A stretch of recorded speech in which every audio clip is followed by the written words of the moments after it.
Brian Powell, delighted to have you on today's call. How are you doing? I'm very good. Yeah. Uh, as you know, we just closed one of our largest deals, so it's nice to get those notifications coming into your inbox. Absolutely. And happy to be just a small part of Yeah, part, absolutely, a small big part of the part. deal. A big part. Thank you very much. Really happy for you. Well, look, before we get started, for the benefit of the audience, would love if you wouldn't mind just giving a bit of an intro on yourself, what you do, and then we can kind of start talking about the themes. Yeah. So I'm part of HubSpot's corporate account team. We focus obviously on the UK and Ireland. I suppose we're industry agnostic, which means we deal with all types of organizations within that space.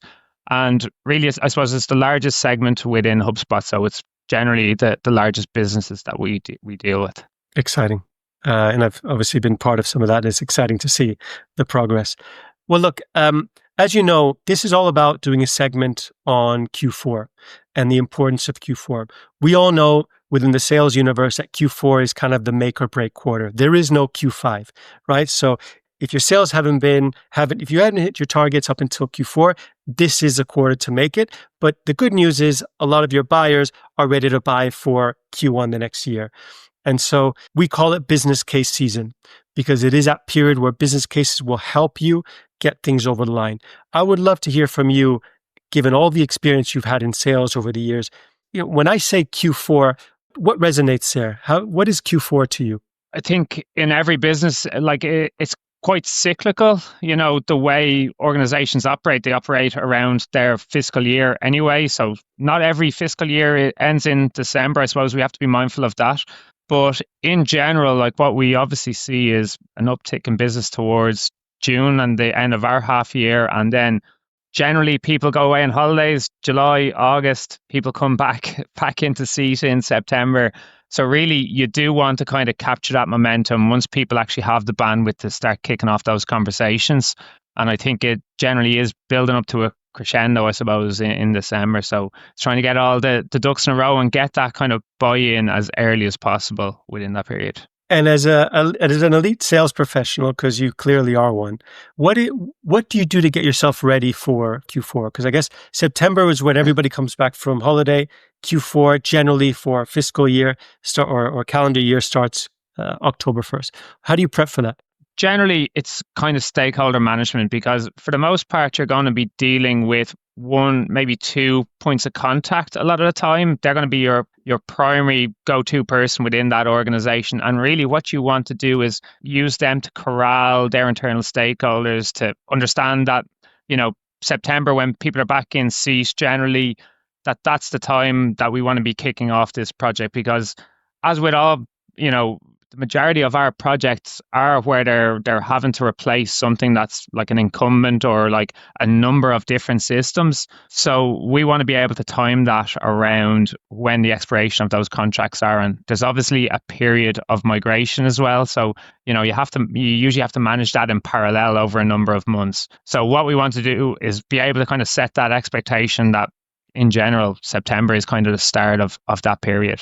And you give people a kind of a timeline of if we expect to close in, say, end of November, early December, we have to work back from that. Well, that's it. You have to work back from it. And it's all about de-risking projects. That's usually the way we focus on it because what you want to do is the closer it gets to that point in time, as we know, particularly in like the corporate space, is there's so many moving parts around security, procurement, compliance officers, things like that have to be ticked off. Most of the time, well, a lot of the time, the person you're dealing with actually don't understand the hoops that they have to go through because they mightn't have made a purchase like this in the past. So sometimes you actually have to coach them in expect the unexpected from their internal stakeholders, get ahead of that curve as early as possible. And I think that's important to kind of set that expectation in the likes of end of August, start of September and build from there. And I feel like that's the kind of thing that an experienced sales professional would know how to do, but some of the more junior ones would unfortunately learn the hard way. I think we all learned the hard way once. So yeah, you almost have to be burnt to make sure you don't get burnt again. So I think most people, by the time they're in the corporate seats, will have been through that process one or more times. Totally. So it's about understanding that and making sure that your point of contact and maybe the stakeholders that you're working with are aware of those potential, trapdoors as well. And you mentioned something really interesting earlier, which is it's all about de-risking. I'd love for you to just dive deeper into that de-risking, because I suppose when you're dealing with relatively large deals, multiple personas, it's, the signature piece. That's the boldest moment for anybody, the highest risk.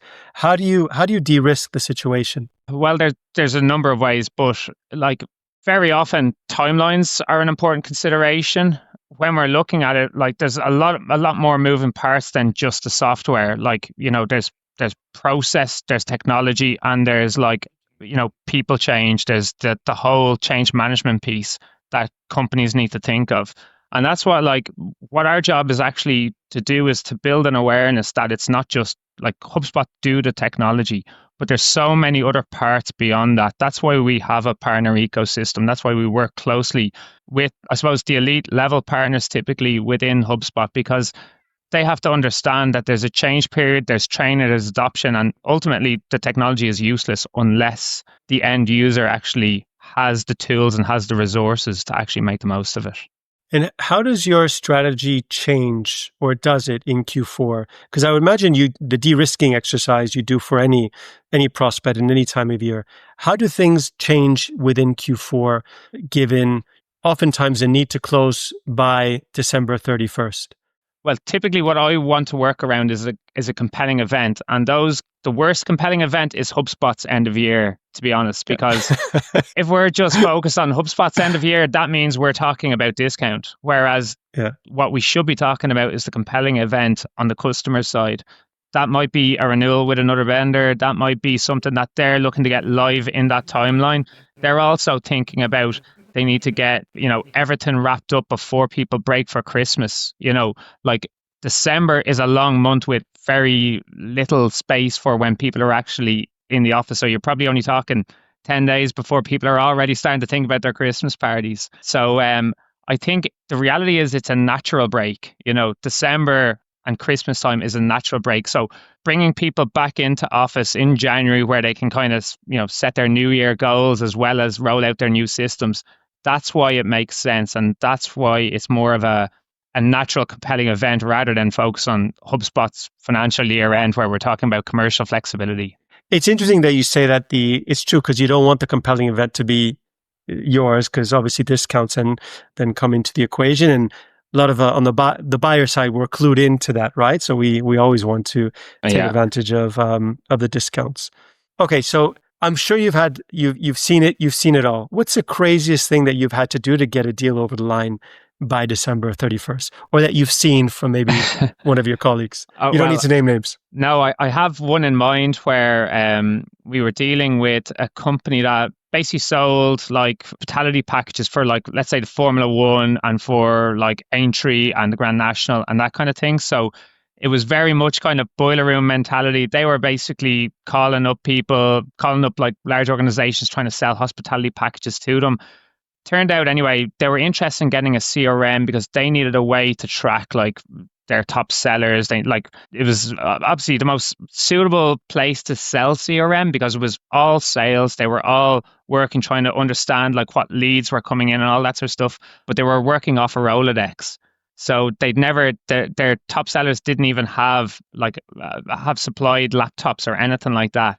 So literally we sold them. Yeah, it was old school. And the business leader at the time was very old school, looking for a deal, that kind of thing. But we sold them HubSpot, but on the basis they were also having to buy laptops for their staff and rolling out. So when you talk about change projects, I think that was up there with like the craziest I've come across. Did you make a deal with Amazon or something to get them all? Again, it was an end of year type deal, and he wanted to start off the new year with a fresh ethos and a fresh sense of purpose for their sales team. So that's what we built around. And that's why I think you have to build it around their narrative rather than talking about HubSpot's end of year, because I love that idea. Yeah. I love that. And so one of the things that we see, and I've experienced also, is in order to hit Q4, there's a lot of pull forwards of Q1 pipeline. I'd love for you to just share from your experience, how feasible is that oftentimes? And what does that do then to your Q1 planning? Yeah. So obviously HubSpot incentivizes deals for their current fiscal. They need to report, obviously, PLC and all that sort of stuff. But generally, the way we would look at it is, well, this project, the agreement has been made that they're going to roll out in Q1, let's say. So what we would try to do is incentivize them to get it started, get the foundation set up earlier than that. Like over the course of a 3-year career or 3-year contract term, if we're looking at it like that, it's 36 months. If we were to say, well, we'll give you an extra month or two to make sure that you've got additional time. Again, this can de-risk a project because it allows their internal IT team or whoever's doing the setup of the system to get in, play around with the tools earlier, build a foundation, without the kind of constraints that their sales team have to be moved on to it in March or something along those lines. So that's the natural way we would like try and pull that project into, let's say, this side of the new year.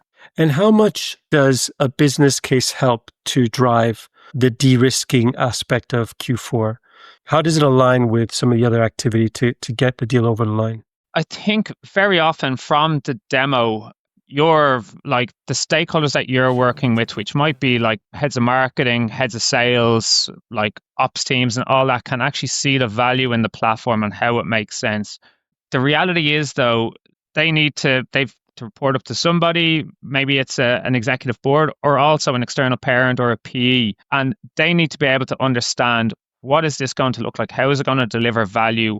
What are we saving in terms of, like, let's say that fragmented stack that we're paying for, but that's all smaller and cheaper. So like, if we're committing to this spend, like, how are we going to understand that it's going to deliver value?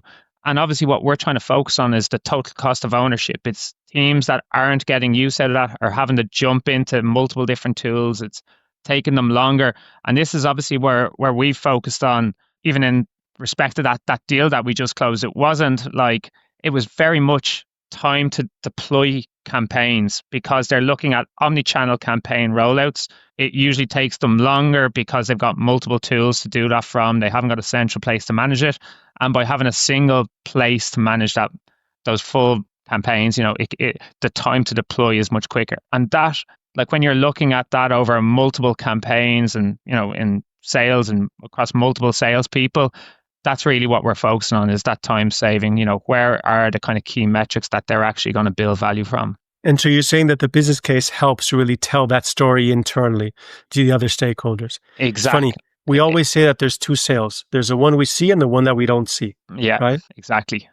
And I think the stakeholders that you're working with have to understand exactly where those metrics are coming from, because they're the ones who are going to be grilled in that internal presentation. And if they can't stand over, let's say, the HubSpot ROI calculator and where those figures are coming from, it's going to be very hard for them to justify the spend. Whereas if they've had input into that business case themselves, and like, we're working off the metrics that they've agreed to, they can say, this is where it's come from, this is where we're seeing the value. And we're also taking a conservative estimate of that rollout plan and what that might look like. So it gives them a lot more confidence, I think, when they go into those internal presentations. Brilliant.